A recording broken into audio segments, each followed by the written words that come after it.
주신 주님 주의 나라 임하셨네. 이 땅 위에 주님께 영광. 자, 오늘은 예배를 사랑하시는 하나님, 예배자를 찾으시는 하나님, 그 중에서 하나님이 가르쳐 주신 5가지 예배가 있습니다. 번제와 소제, 화목제, 속죄제, 속건제. 그 중에 오늘은 속죄제에 대한 예배에 대한 말씀입니다.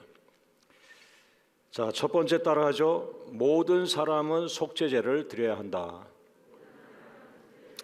로마서 3장 10절 말씀 시작. 기록된 바 의인은 없나니 하나도 없으며. 이 속죄제는 무엇이며 왜 모든 사람은 속죄제를 드려야 하는가 하면서, 이 속죄제라고 하는 것은 내가 죄를 지었다라고 하는 것을 그대로 품고 있지 않고 하나님에게 나가서 예배 형식을 통해서 하나님, 나의 죄를 용서해 주시옵소서, 나를 속죄하여 주옵소서, 이런 예배가 속죄제입니다. 그런데 로마서 3장 10절 말씀에 의인은 아무도 없다, 의인은 아무도 없다라는 말씀이에요. 다른 말로 하면은 죄를 짓지 않은 사람은 아무도 없다. 그래서 우리는 죄가 아니라고 생각하고 편하게 막 살았지만은 하나님의 말씀에 비춰보면은 죄를 짓지 않은 사람은 한 명도 없었다는 거예요. 그래서 모든 사람이 다 하나님 앞에서 속죄 예배, 속죄제를 드려야 한다, 이렇게 말씀했습니다.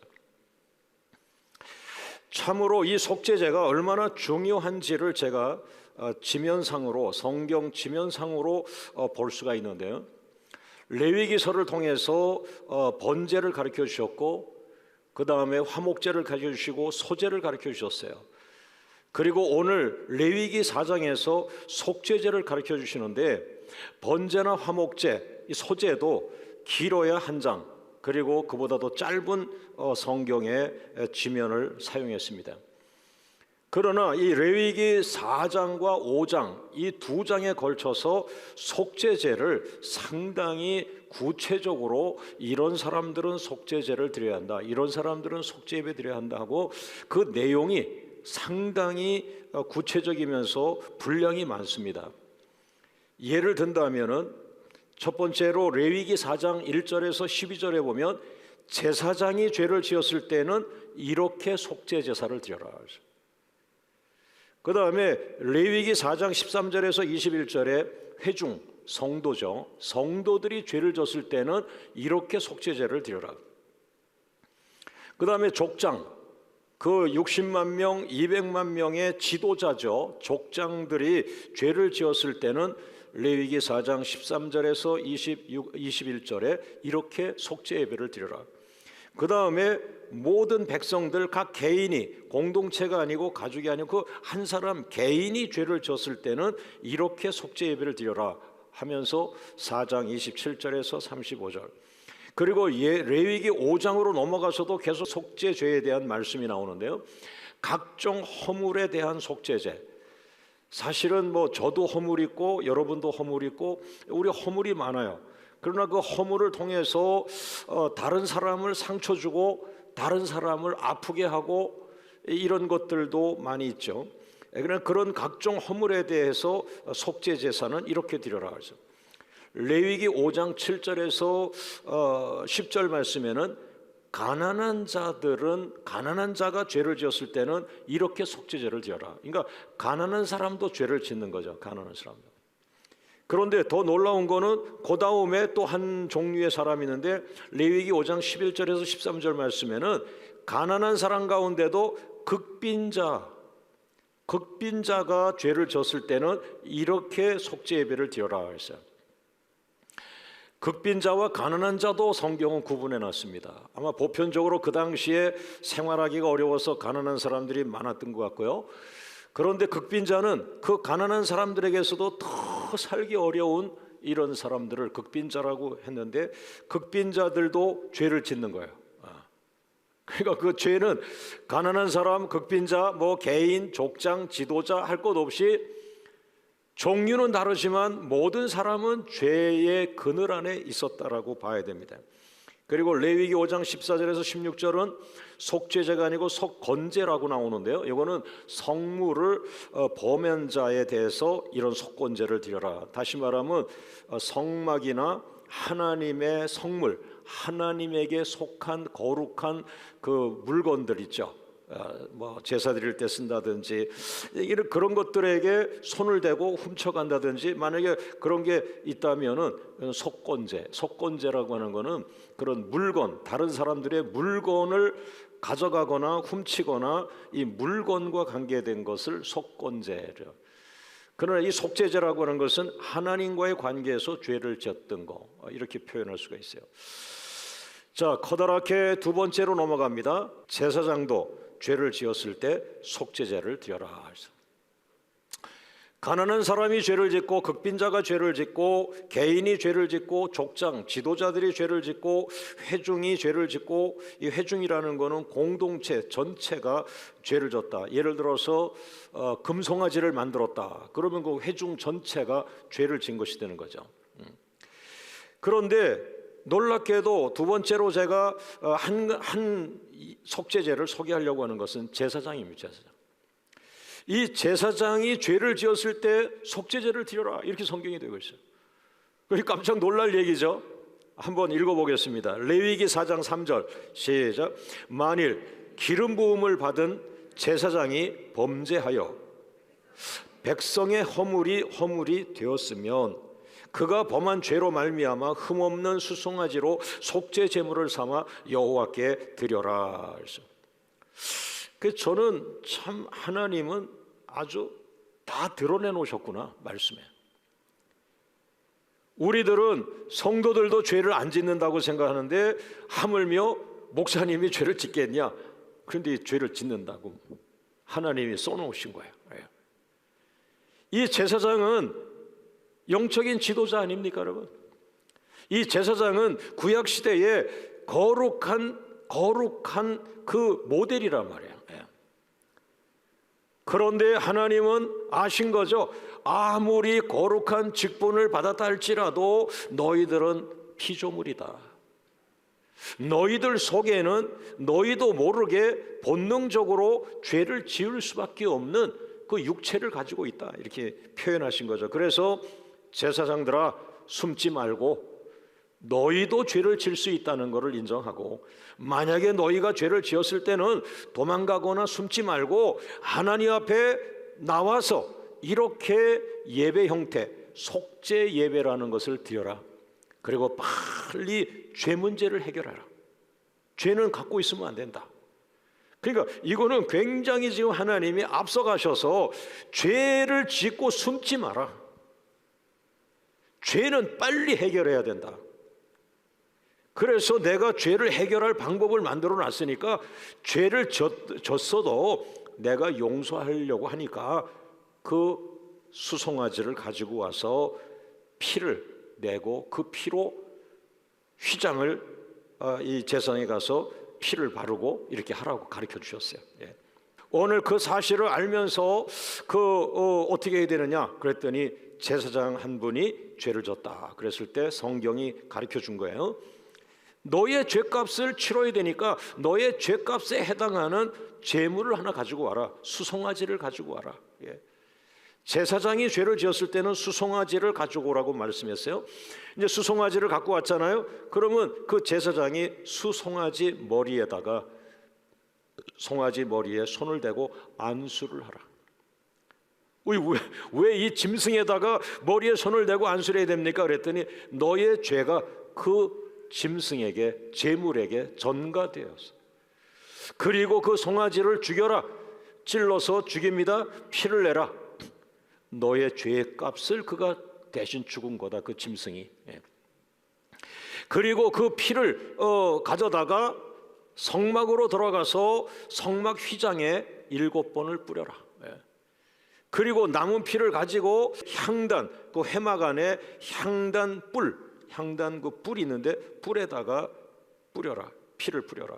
그리고 남아있는 피는 번제단, 나중에 짐승 몸을 태우는 그 번제단 밑에 쪽에다가 뿌려라. 다 쏟아라. 그리고 마지막으로 그 짐승을 어떻게 하느냐? 이건 태워야 된다. 속죄제지만 번제의 형태로 드리기 때문에, 그래서 그 태우는데 거기에서 수송아지의 모든 기름을 떼어내라. 그 소송아지를 보면서 해부하면서 기름을 다 떼어내라.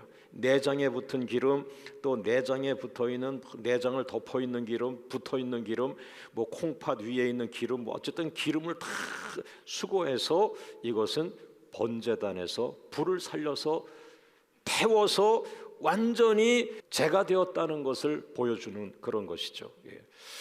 여러분, 오늘 하나님은 복잡하긴 하지만 하나의 시스템을 만들어 놓으셨어요. 죄 문제는 해결해야 된다. 너희가 아무리 큰 죄를 졌어도 도망가지 말고 나에게 나와라. 그리고 예배 형태로 속죄 예배를 드려라. 그러면 내가 무슨 죄를 졌어도 다 용서해 주겠다. 이 초점은 뭘까요? 아버지의 사랑, 용서입니다. 용서. 할렐루야. 자, 세 번째로 같이 한번 읽어봅니다. 시작. 죄 문제만 해결되면 누구든지 다시 살아날 수 있다. 할렐루야. 로마서 6장 23절 말씀 같이 읽습니다. 죄의 싹은 사망이요 하나님의 은사는 그리스도 예수 우리 주 안에 있는 영생이니라. 사도 바울을 통해서 하나님은 로마 서신을 쓰게 하셨는데 거기에 죄의 싹은 사망이라. 죄를 지으면 죄의 결과는 사망, 죽음이다 그랬어요. 여러분, 죄는 정말 무서운 것인데요, 이 죄는 사람들을 죽음까지 몰고 가게 합니다. 그래서 제사장도 예외가 아니다. 제사장도 죄를 짓는다. 제사장을 지금으로 신약교회로 표현한다면 저와 같은 목사님에게 해당할 수도 있는데, 목사님은 하나님의 마음을 갖고 예수님의 사랑을 갖고 선한 사마리아인처럼 강도 맞는 사람도 시간을 들이고 물질을 들이고 끝까지 도와주고 치료하고, 가난한 사람도 끝까지 사랑해주고 축복해주고, 이런 그 예수님의 형상, 하나님의 사랑, 이것을 한꺼번에 가지고 있는 목사님으로 생각을 할 사람도 있는데, 성경은 아주 솔직하게 제사장도 죄를 짓는다. 그러나 오늘 이 말씀을 주시는 것은 뭡니까? 죄 문제를 해결해 주시기 위해서 하나님이 방법을 만들어 놓은 성경을 우리에게 주신 거니까요, 죄 문제는 내가 해결해 주겠다 그 말이에요. 할렐루야. 따라합니다. 죄 문제만 해결되면 누구든지 다시 살아날 수 있다. 할렐루야. 할렐루야. 할렐루야. 그래서 오늘 그 속죄 제를 드리라고 하나님이 하신 것은, 내가 너를 써야 되는데 너 죄 문제 해결해야 돼. 그래, 걱정하지 말고 내가 죄를 이렇게 해결하려고 대신 대속죄물을 바치고 그 짐승을 죽이고 그 피값을 나한테 올리면 내가 너의 죄를 용서하겠다. 할렐루야. 그러므로 여러분, 오늘 이 속죄 예배라고 믿어진다면, 오늘 여러분의 떠오르는 죄가 있다면 그냥 그 자리에서 하나님 앞에 자백하고 고백하시길 바랍니다. 요한일서 1장 9절 말씀 같이 읽습니다. 시작. 만일 우리가 우리 죄를 자백하면 그는 미쁘시고 의로우사 우리 죄를 사하시며 우리 죄를 사하시며 우리 죄를 사하시며 우리를 모든 불의에서 깨끗하게 하실 것이요. 따라합니다. 내가 죄를 자백하면 하나님은 나의 죄를 사해 주신다. 할렐루야. 할렐루야. 네 번째 따라합니다. 속죄제의 생명은 희생제물의 피를 드리는 것이다. 히브리서 9장 22절 시작. 율법을 따라 거의 모든 물건이 피로써 정결하게 되나니 피 흘림이 없은즉 무엇이 없은즉 피 흘림이 없은즉 사함이 없느니라. 제사장아, 너 왜 죄 졌니? 그러나 잘 왔다. 내가 너 용서하려고 이런 말씀을 준비해 놨는데 수송아지 가지고 와라. 그리고 수송아지는 죽어야 된다. 너의 죄값 때문에 쟨 죽어야 돼. 기억해라. 너의 죄값 때문에 저 수송아지가 그냥 죽어야 돼. 다시는 죄짓지 말라 이 말입니다. 예.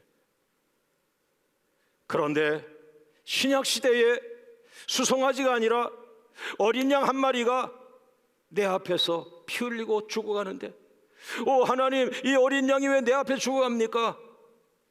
너의 죄 때문에 그 어린 양이 죽어간다. 대신 너는 죄를 사함받는다. 그 어린 양은 예수 그리스도이다. 할렐루야. 갈라디아서 1장 4절 말씀 같이 읽습니다. 그리스도께서 하나님 곧 우리 아버지의 뜻을 따라 이 악한 세대에서 우리를 건지시려고 우리 죄를 대속하기 위하여 자기 몸을 주셨다. 할렐루야. 할렐루야. 할렐루야. 베드로전서 1장 18절 말씀 같이 읽습니다. 너희가 알거니와 너희 조상이 물려준 헛된 행실에서 대속함을 받은 것은 은이나 금같이 없어질 것으로 된 것이 아니요. 1장 19절 오직 흠없고 점없는 어린 양 같은 그리스도의 무엇으로 보배로운 피로 된 것이니라. 할렐루야. 가장 온전한 속죄제는 무엇일까? 가장 완전한 속죄 예배는 어떤 것일까? 예수 그리스도의 피로 드리는 속죄 제사입니다. 오늘 이 예배가 여러분의 공로나 여러분의 의 위에 드려지는 예배가 아니고 여러분과 저는 부족하고 하나님 앞에 죄인이며 가치 없는 인생인데 나를 위해 먼저 죽어주신 그 제물, 어린 양이 나를 위해 먼저 죽어주신 그 어린 양의 피, 그 피값을 가지고 나온 거죠. 하나님, 나는 공로 없으나 나의 죄값으로 죽어주신 이 어린 양의 피 공로 가지고 왔습니다. 나의 의로움은 없습니다. 오직 나를 위해 죽어주신 이 보배로운 예수님의 피 공로 의지하고 왔습니다. 나의 속죄 예배를 받아 주옵소서. 할렐루야. 할렐루야. 할렐루야. 다섯 번째 같이 읽습니다. 제사장 위임식 때에도 속죄제를 드려라. 참 놀라운 것을 저는 깨달았는데요. 제사장이 평상시에 죄를 짓는 것도 바람직하지 않은데 그럼에도 불구하고 제사장이 죄진 것을 용서해 주시려고 속죄제를 드리라고 했는데 이것은 뭐냐면 제사장이 처음에 제사장 위임식 할 때 있어요. 우리 한국교회로 말하면 목사님 위임식, 장로님 장립식, 권사님 취임식 이런 거예요. 제사장 위임식 때 속죄제를 드려라. 야, 35절 같이 읽어봅니다. 출애굽기 29장 35절 시작. 너는 내가 네게 한 모든 명령대로 아론과 그의 아들들에게 그같이 하여 2일 동안 7일 동안 위임식을 행하라. 위임식을 7일 하는 거예요. 어떻게 하라 그랬어요? 출애굽기 29장 36절 시작. 매일 수송아지 하나로 속죄하기 위하여 속죄제를 드리며 또 제단을 위하여 속죄하여 깨끗하게 하고 그것에 기름을 부어 거룩게 하라. 깜짝 놀랐어요. 영광 속에 그것을 진행하는데 하나님 이거 어떻게 해요? 이거 어떻게 해요? 하나님께서 가르쳐주신 제사장 위임식에는 영광이나 면류관을 뒤집어 쓰는 것이 아니라 유명한 사람들 축전을 보내서 저 세계의 수상이 이런 멘트를 보냈습니다. 무슨 장관이겠습니다. 이게 아니라 너 제사장 노릇 잘해야 돼. 제사장 된 게 중요한 게 아니라 앞으로 제사장 노릇 잘해야 돼. 거룩해야 돼. 죄짓지 않아야 돼. 그러므로 일주일 동안 먹고 마시고 영광을 받는 게 아니라 일주일 동안 속죄제를 드려라. 왜 이렇게 오늘 슬프죠? 많이 잘못 갔다. 많이 잘못 간 거예요. 화려한 위임식이나 화려한 장립식이나 화려한 권사님 취임식 이런 것이 아니라, 하나님, 너 좋은 권사님 돼야 돼, 좋은 장로님 돼야 돼, 좋은 목사님 돼야 돼. 그러려면 일주일간, 하루가 주가 안 돼, 일주일 동안 매일 매일 매일 속죄 예배, 속죄 예배, 속죄 예배, 속죄 예배, 속죄 예배 드리라. 이제 말씀을 맺겠습니다. 하나님은 속죄 예배를 좋아하셨습니다. 죄인이 하나님께 나오는 것을 무척 좋아하셨습니다. 하나님은 아버지시기 때문에 용서해 주는 것을 제일 좋아하셨어요. 자만하고 자랑하고 이런 자식보다는 저 맨 뒤에서 나는 형만 못해, 나는 누나만 못해, 아유 나는 아빠가 넌 왜 그렇게 태어났니라고 할까봐 부끄러워, 저 뒷자리에 앉아있는 부족하다고 느끼는 아이를 아버지는 계속 사랑하고 있습니다. 사랑하는 여러분, 속죄 예배는 내가 부족한 걸 가지고 나오는 거예요. 내가 죄진 걸 가지고 나오는 거예요. 아버지가 왜 속죄 예배를 기뻐할까요? 용서해 주기를 원하시는 아버지. 오늘 여러분 안에 있는 숨어있던 모든 허물과 죄를 마음으로만 생각해도 우리 하나님 아버지는 다 아시고 용서하실 겁니다. 그리고 여러분 마음이 평화가 이루어지길 원하고 여러분 안에 천국이 이루어지길 원하시는 마음으로 따라합니다. 속죄 예배 후에 주시는 축복의 약속들 한번 따라합니다. 거룩한 제단으로 회복되리라. 그러니까 제사장 위임식 때에 화려하고 잔치하고 뭐 돼지 잡아서 뭐 축복하고 이런 그런 그림이 아니라 일주일 내내 영광이나 축복이나 꽃다발이나 상급이나 이런 게 아니라 일주일 내내 수송아지 잡고 속죄 예배 드리고 수송아지 잡고 속죄 예배 드리고 속죄 예배 속죄 예배만 시작부터 끝까지 드리는 것이 위임식의 모양이었는데요. 여러분, 속죄 예배를 딱 끝나고 나니까 축복은 그 다음에 나오는 거야. 잘했다, 속죄 예배 드렸으니 이제부터 축복 줄게. 할렐루야. 첫 번째 축복이 너의 제단이 거룩해지는 축복이며, 두 번째는 내가 거기서 너를 만나 줄 것이며, 세 번째 축복은 내 영광으로 너희 성막이 거룩해질 것이며, 우리 교회에 적용한다면 하나님의 영광으로 이 교회를 거룩하게 해줄 것이며, 네 번째, 내가 너희의 하나님이 되어 주리라. 이제부터 너와 나는 연결이 되었다. 화목이 이루어졌다. 속죄, 죄가 사해졌다. 이제는 내가 내 안에 거하고 내가 내 안에 거하면 네가 가만히 있어도 저절로 열매가 맺으며, 할렐루야, 할렐루야. 오늘 결론의 말씀입니다. 하나님이 예배를 기뻐하시는 분인데 오늘 모세와 아론은 세 가지 예배를 한꺼번에 드렸어요. 속죄제와 번제와 화목제를 한 번에 드렸어요. 한 공간에서 드렸어요. 레위기 9장 22절입니다. 같이 읽습니다. 시작. 아론이 백성을 향하여 손을 들어 축복함으로 속죄제와 번제와 화목제를 마치고 내려오니라. 따라합니다. 속죄제와 번제와 화목제를 한 번에 드렸다. 그랬더니 결과가 레위기 9장 23절에 따라합니다. 여호와의 영광이 온 백성에게 나타났다.